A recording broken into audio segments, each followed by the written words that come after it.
Pernah nggak kamu ngerasa kayak ada yang manggil kamu dari jauh, tapi kamu tahu nggak ada siapa-siapa di sana? Malam ini aku mau ceritain sesuatu, cerita yang sampai sekarang masih bikin bulu kuduku berdiri. Ini bukan tentang hantu biasa, tapi tentang suara yang datang dari tempat di mana tak seharusnya ada kehidupan.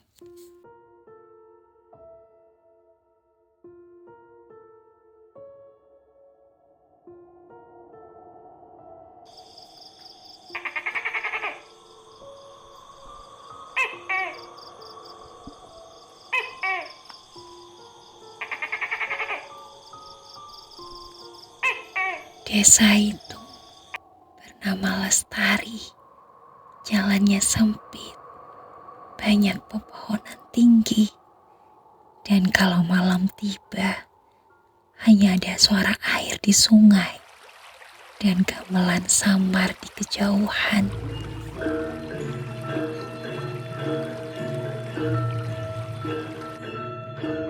Namaku Nadia. Aku mahasiswa antropologi. Aku datang ke Desa Lestari buat penelitian budaya Jawa. Aku tinggal di rumah seorang ibu, namanya Bu Narti. Rumahnya sederhana tapi nyaman. Cuma anehnya, hawa di rumah itu selalu dingin, bahkan tanpa kipas atau angin.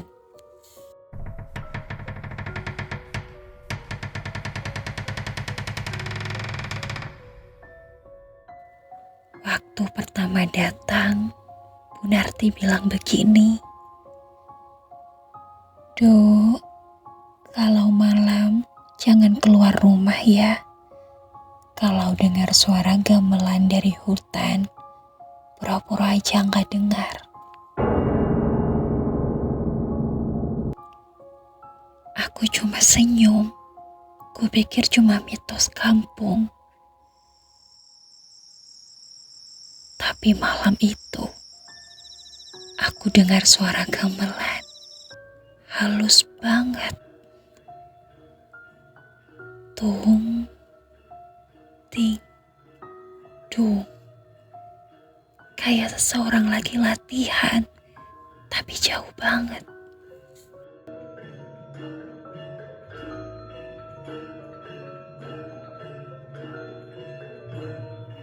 Aku ambil HP, aku rekam.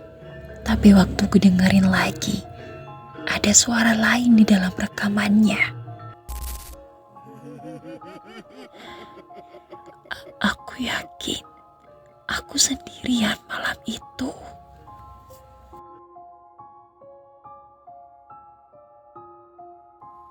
Paginya aku tanya Bu Narti, "Bu, semalam saya dengar gamelan dari hutan. Siapa yang mainin?" Tapi Bu Narti langsung pucat.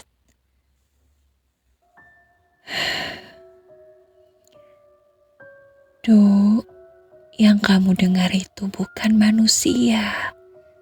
Itu suara dari padepokan lama. Tempat itu sudah dikunci bertahun-tahun. Dulu penarinya hilang di tengah latihan dan tidak pernah balik."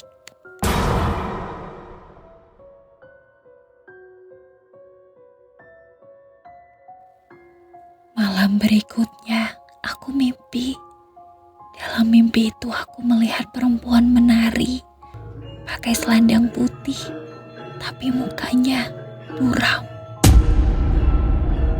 Setiap kali aku mau lihat wajahnya dengan jelas, musiknya langsung berhenti. Waktu aku bangun, telapak kakiku penuh tanah basah.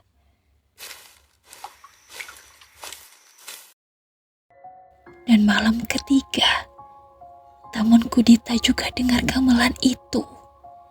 Tapi temanku Arif bilang dia gak dengar apa-apa.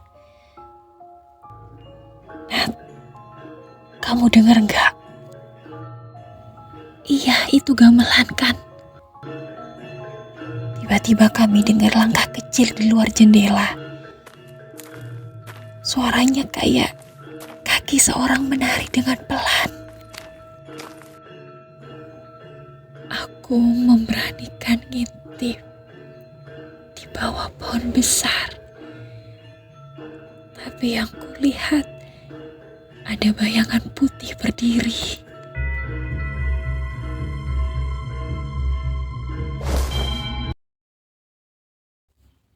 Dari arah kanan telingaku terdengar bisikan halus. Jangan ikut menari kalau kau belum dipanggil. Malam keempat, aku tidak tahan lagi. Suara gamelannya makin kencang, kayak manggil aku keluar. Dan aku bawa senter dan jalan ke arah hutan. Aku ngelewatin jembatan bambu. Anginnya di sini dingin banget. Di tengah hutan, aku melihat panggung bambu tua. Di atasnya ada selendang putih tergantung. Waktu ku pegang selendangnya, udara langsung berhenti. Lalu ada suara nafas di belakangku. Aku pelan-pelan balik badan. Dan di sana, seorang perempuan itu menari. Mukanya datar, putih, tapi matanya kosong.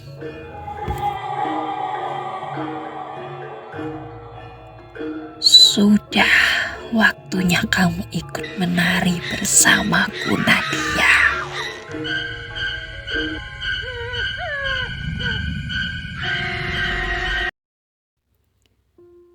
Paginya, aku ditemukan di tepi sungai. Katanya aku pingsan di sana dengan selendang putih yang melilit di tanganku. Tapi yang aneh, waktu aku pulang ke kota dan aku buka HP, rekaman itu masih ada. Suara gamelannya sama, tapi kali ini ada yang nyebut namaku. Nadia, Nadia. Kadang kalau malam, aku masih dengar suara gamelan itu lagi. Kalau kamu dengar juga, jangan jawab. Karena mungkin kamu yang dipanggil malam ini.